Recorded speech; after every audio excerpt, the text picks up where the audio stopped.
कि हमने पिछले भाग में पढ़ा कि गैलीलियो के जन्म से लेकर वो साधु बनने तक कैसे उनके पिता ने डर कर उन्हें फिर वापस घर ले आए, और वो पिता उनके डॉक्टर बनाना चाहते थे, वो डॉक्टर नहीं करना चाहते थे, इसलिए वो एक विश्वविद्यालय में पढ़ाने का गणित का काम पढ़ने मिल गया। गणित में उन्हें बहुत रुचि थी। अब आगे, लेकिन शुरुआत से ही जब विश्वविद्यालय में गणित पढ़ाने का काम मिल गया, लेकिन शुरुआत से ही मामला बिगड़ने लगा। अन्य प्रोफेसर इस बात से बहुत नाराज़ थे कि गैलीलियो उनका मजाक उड़ाता था। गैलीलियो की दलील थी कि वे सब पुराने हो चुके थे और गलत चीज़ें पढ़ाई करते थे। उन दिनों लोग सदियों पुरानी मान्यताओं को बिना सवाल किए स्वीकार कर लेते थे, लेकिन गैलीलियो मानते थे कि स्वीकार करने से पहले उसे प्रयोगों से सत्यापित कर लेना चाहिए। अपनी बात को सिद्ध करने के लिए सार्वजनिक रूप से एक प्रयोग किया। पिसा में एक झुकी हुई मीनार हुआ करती थी। वह मीनार आज भी वहाँ है। मीनार के शिखर से गैलीलियो ने अलग अलग भार की दो वस्तुओं को एक साथ गिराया। जैसा कि आप चित्र में देख रहे हैं, इस तरह से गैलीलियो ने गिराया। पुरानी मान्यताओं के अनुसार ज़्यादा भार वाली वस्तु को ज़मीन पर पहले पहुंचना चाहिए, लेकिन गैलीलियो का विचार था कि दोनों एक साथ ज़मीन पर आएगी। वह सही थी। पिसा के प्रोफेसर और विद्यार्थी लोग उनके इस प्रयोग को देखकर चकित रह गए। पिसा में गैलीलियो ने बहुतों के साथ दुश्मनी मोल ले ली। उनके भाषणों का मजाक उड़ाते थे और उन पर चिल्लाते थे। इसलिए 3 साल के बाद गैलीलियो ने अपने गृह नगर को छोड़कर पंडुआ के विश्वविद्यालय में चले गए। आज पिसा और पंडुआ दोनों इटली में ही हैं, लेकिन गैलीलियो के समय इटली नाम का कोई देश नहीं था, सिर्फ एक स्वतंत्र राज्य था जिनके अपने अपने कानून थे, शासक थे, राजा के टाइम थे। पिसा टस्कनी और पंडुआ वेनेटियन गणराज्य में आता था। पंडुआ के लोग नए विचारों को स्वीकार करने के मामले में पिसा के लोग से ज़्यादा उदार थे, क्योंकि पिसा को अपने गृह नगर जहाँ उनका जन्म हुआ था गैलीलियो को वो छोड़कर पंडुआ वहाँ पढ़ाने के लिए चले गए थे। इसलिए एक प्रोफेसर के रूप में गैलीलियो ने वहाँ बहुत अच्छा प्रदर्शन किया और वहीं बस गए। उन्होंने अपना परिवार भी बढ़ाया। उन्होंने वैज्ञानिक उपकरण बनाने की एक वर्कशॉप बनाई। जल्दी ही इन उपकरणों के साथ उनको ख्याति भी मिलने लगी। पूरे यूरोप से उनके पास इन उपकरणों की मांग आने लगी। गैलीलियो ने 18 वर्ष तक पंडुआ में रहे। यह उनके जीवन के सबसे अच्छे दिन थे। फिर गैलीलियो भी बेचैन रहते थे। वे किसी बड़े शहर में रहना और काम करना चाहते थे। उपकरण निर्माण में ज़्यादा समय बिताना चाहते थे। वे वापस फ्लोरेंस जाना चाहते थे, लेकिन वह अभी इतने भी मशहूर नहीं हुए थे कि वहाँ कोई नौकरी पा जाएं। विश्वविद्यालय में गैलीलियो गणित और खगोल शास्त्र पढ़ाया करते थे। उन्होंने सूर्य और पृथ्वी की अंतरिक्ष में गतियों के बारे में पुरानी मान्यताओं पर सवाल उठाने शुरू कर दिए। गैलीलियो के समय ज़्यादातर लोग मानते थे कि पृथ्वी अंतरिक्ष का केंद्र है। उनका विश्वास था कि सूर्य और चंद्र दूसरे ग्रह पृथ्वी की परिक्रमा करते हैं, लेकिन गैलीलियो के जन्म से 20 वर्ष पहले निकोलस कोपरनिकस ने एक अलग सिद्धांत प्रतिपादित किया। उन्होंने कहा कि पृथ्वी और अन्य ग्रह सूर्य के चारों ओर घूमते हैं और चंद्रमा पृथ्वी का चक्कर लगाता है। लेकिन गैलीलियो मानते थे कि कोपरनिकस सही थे, लेकिन ज़्यादातर लोग उन्हें गलत ही समझते थे। कैथोलिक चर्च के नेताओं के अनुसार कोपरनिकस का सिद्धांत बाइबल की शिक्षाओं के विरुद्ध था। उस जमाने में चर्च का बहुत दबदबा था। उनके इस खिलाफ बोलने वाले लोगों को सताया या मार दिया जाता था। गैलीलियो के लिए अपने विचार को सार्वजनिक तौर पर बताना बहुत खतरनाक हो सकता था। 1604 में एक तारे के विस्फोट के आकाश चमक उठा था। इस घटना ने गैलीलियो में और दिलचस्पी पैदा कर दी। 1609 ईस्वी में कुछ ऐसा हुआ जिसने गैलीलियो के जीवन को बड़े नाटकीय ढंग से बदल दिया। उन्होंने एक हैरतअंगेज खोज के बारे में पता चला। इस लेंस निर्माताओं ने दूरबीन बनाने की खोज निकाली थी। इस बेहद आसान तरकीब में उन्होंने 2 लेंसों को एक नली में फिट किया था। इसे देखने पर दूर की वस्तुएं साफ नज़दीक दिखाई पड़ती थीं। गैलीलियो ने अपनी खुद की दूरबीन बनाने का निश्चय किया। जल्दी ही उन्होंने डच निर्माताओं से अच्छी दूरबीन बना ली। गैलीलियो ने वेनिस शहर के गवर्नरों को उनकी दूरबीन के सार्वजनिक प्रदर्शन को देखने के लिए मना लिया। सारे गवर्नर वेनिस के सेंट मार्केट चौक पर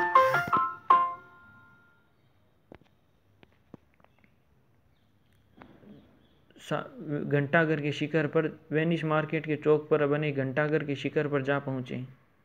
गैलीलियो के आश्चर्यजनक नए यंत्र से वे बहुत प्रभावित हुए।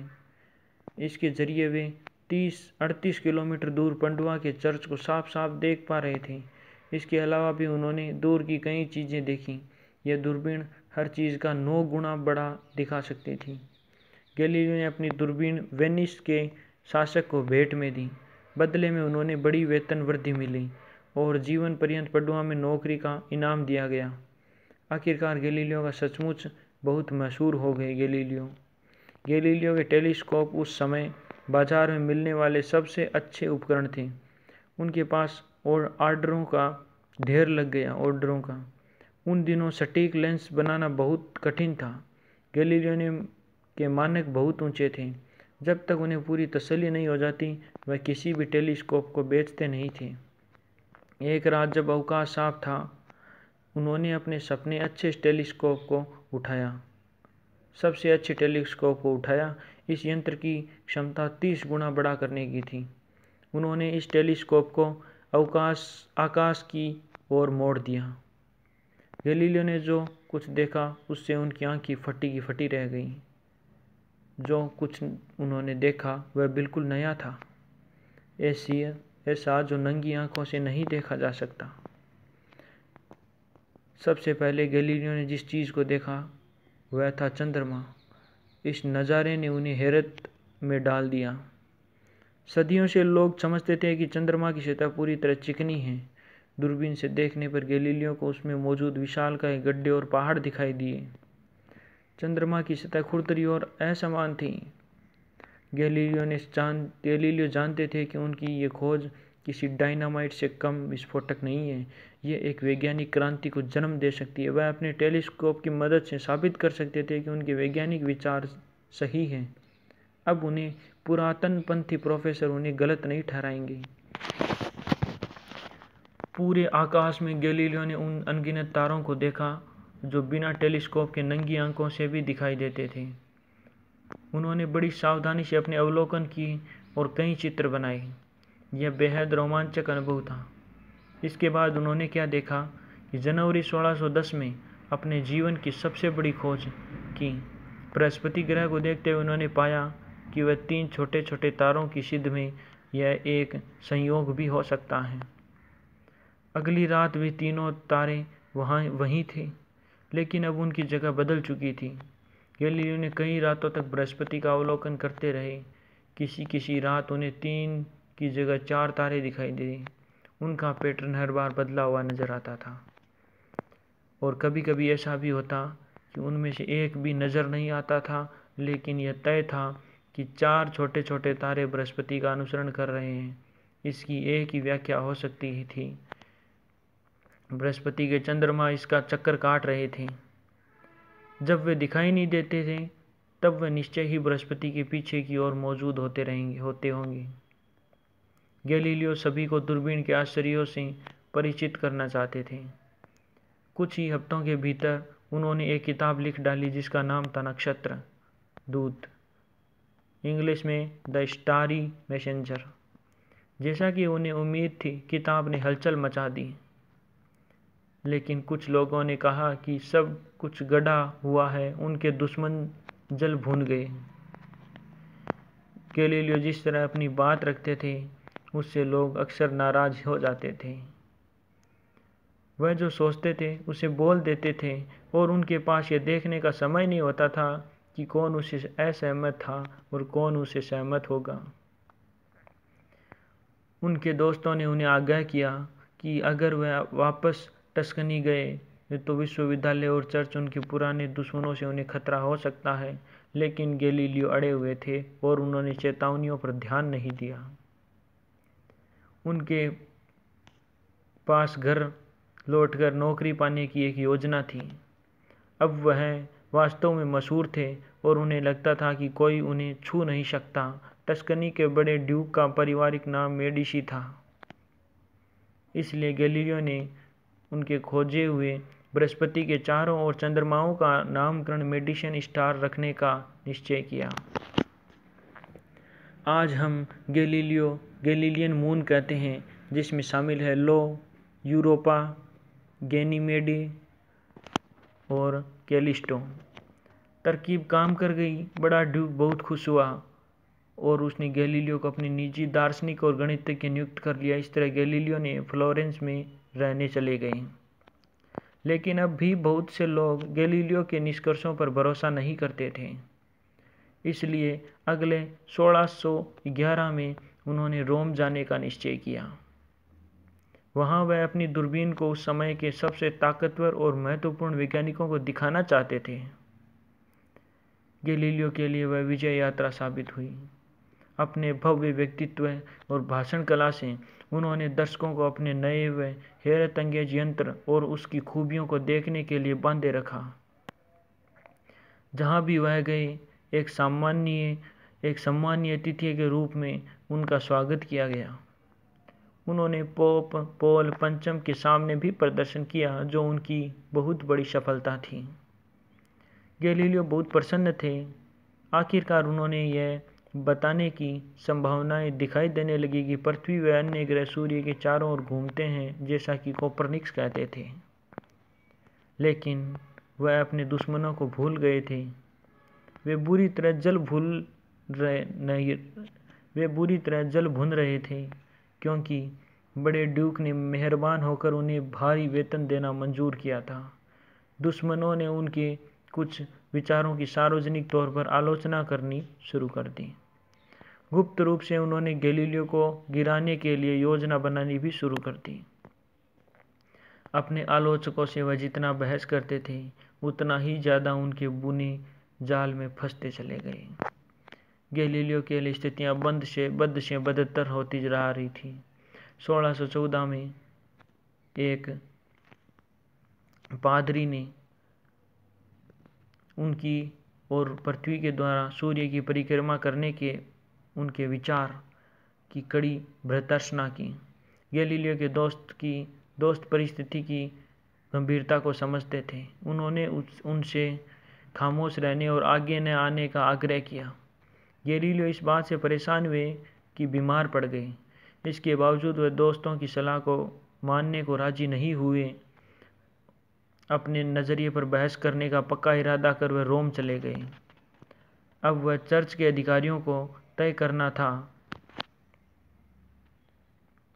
कि उनके साथ क्या किया जाए। उन्होंने घोषणा की कि पृथ्वी ही ब्रह्मांड का केंद्र है। यह विश्वास कि पृथ्वी सूर्य की परिक्रमा करती है चर्च के खिलाफ बहुत बड़ा अपराध है। गैलीलियो को चर्च के एक वरिष्ठ सदस्य कार्डिनल बेलारमाइन ने तलब किया। उन्हें एक कड़ा भाषण सुनाया गया और वहाँ से निकल जाने और खामोश रहने की चेतावनी दी गई। निराश होकर गैलीलियो फ्लोरेंस लौट आए और दूसरे कामों में जुट गए। भले ही थोड़े दिन के लिए। 8 साल बाद पोप पॉल पंचम की मृत्यु हो गई। नया पोप अर्बान अष्टम गैलीलियो का पुराना मित्र था। गैलीलियो को उम्मीद थी कि नया पोप उन्हें कोपरनिकस के सिद्धांत पर चर्चा करने की इजाज़त देगा। वह पोप से मिलने गए। इस बात से बहुत खुश हुए कि उन्हें एक किताब लिखने की इजाज़त मिल गई। लेकिन इसमें से एक शर्त लगाई गई थी। उन्हें यह नहीं कहना था कि पृथ्वी वास्तव में सूर्य की परिक्रमा करती है। उन्हें यह भी कहना था कि सूर्य पृथ्वी की परिक्रमा करता प्रतीत होता है। गैलीलियो समझ गए कि उनके पास कोई विकल्प नहीं बचा है, इसलिए उन्होंने शर्तें मान ली। उन्होंने सचमुच गजब की किताब लिखी, लेकिन उन्होंने पोप की चेतावनी को ज़्यादा गंभीरता से नहीं लिया। गैलीलियो के दुश्मनों को मौका मिल गया। उन्होंने पोप को समझाया कि गैलीलियो उनका मजाक उड़ा रहा है। पोप बहुत नाराज़ हुआ और उसने आदेश दिया कि गैलीलियो को रोम लाकर उस पर चर्च की अदालत में मुकदमा चलाया जाए। यह बहुत बड़ा धक्का था। उस समय गैलीलियो 68 वर्ष के और बीमार थे। वह जानते थे कि अगर मुकदमा बिगड़ गया तो उन्हें यंत्रणाएं दी जाएगी और जेल में भी डाला जा सकता है। गैलीलियो ने प्रार्थना की कि वह बहुत बीमार होने की वजह से वह रोम नहीं आ सकते, लेकिन पोप इतना नाराज़ था कि उन्हें छोड़ना ही नहीं चाहता था। जब गैलीलियो की तबीयत में थोड़ा सुधार हुआ तो टस्कनी के बड़े ड्यूक ने उनके लिए आरामदेह यात्रा और रोम में रहने का इंतज़ार किया। मुकदमा ठीक नहीं हुआ। गैलीलियो समझ नहीं पा रहे थे कि इतने सारे लोग उनके खिलाफ क्यों हैं। वह जेल या उससे भी बुरी सज़ा की कल्पना से डरे हुए थे, लेकिन इसे निकलने का एक रास्ता बाकी था। गैलीलियो इन शब्दों को दोहराने के लिए राजी हो गए कि वह यह नहीं मानते कि पृथ्वी सूर्य की परिक्रमा करती है। अपने दिल में वह जानते थे कि पर यह शब्द गलत हैं। बाद में वह अपनी सज़ा सुनने के लिए दोबारा कोर्ट पहुँचे। उन्हें सफ़ेद कपड़े पहनकर जाना ताकि यह मालूम हो कि वे चर्च का अपमान करने के लिए शर्मिंदा हैं। फैसले के वक्त घुटनों के बल बैठकर जेल की सज़ा सुनते रहे। अंत में गैलीलियो के लिए इतना भी बुरा नहीं हुआ कि उन्हें असली जेल में नहीं जाना पड़ा। उन्हें फ्लोरेंस के बाहर उन्हें उनके अपने घर के भीतर रहने की सज़ा दी गई। उन्हें चुपचाप वहीं बने रहने के सख्त आदेश थे। उनकी किताब पर प्रतिबंध लगा दिया गया। विशेष इजाज़त लेकर ही कोई उनसे मिल सकता था। हालांकि विज्ञान के बारे में सोचने से गैलीलियो को कोई नहीं रोक सका। उनकी कल्पनाशीलता और अपने आसपास के संसार को जानने की जिज्ञासा पहले जितनी सशक्त थी, अब वे 70 वर्ष से ज़्यादा आयु के थे। फिर भी उन्होंने वस्तुओं की गति के ऊपर एक नई महत्वपूर्ण पुस्तक लिखी। उनके एक दोस्त ने इसे छुपाकर हॉलैंड पहुंचा दिया ताकि ये छप सकें। गैलीलियो के मुताबिक उन्हें पता नहीं था कि यह किताब कैसे बाहर चली गई। बेशक वे सच नहीं बोल रहे थे, लेकिन वे फंसने से बच गए। दुर्भाग्य से उम्र के इस मुकाम पर गैलीलियो अंधे हो गए और तब भी उन्होंने नई चीज़ों के बारे में सोचना बंद नहीं किया। अंत तक वह अपने पुत्र और दोस्तों की मदद से काम करते रहे। अपने 78वें जन्मदिन पर एक महीना पहले उनकी मृत्यु हो गई। अपने पीछे वह कई महत्वपूर्ण सिद्धांत और खोजें छोड़ गए जिन्होंने बाद में वैज्ञानिक सोच को बदलने में बड़ी भूमिका निभाई।